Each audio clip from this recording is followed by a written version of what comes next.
The plan today is cooking with the kids, something easy and fresh. We'll have the constructed sushi, have some black rice with salmon and white chocolate sauce with lime.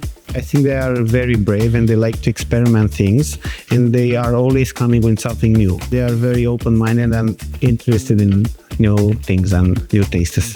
I love cooking, and now I'm really obsessed because I'm trying new things. This is a really lovely experience for me to try new things, and this experience was amazing for me and I love it. Now that I'm working, I can have more creativity because the chef is teaching me how to cook more dishes I never knew how to cook.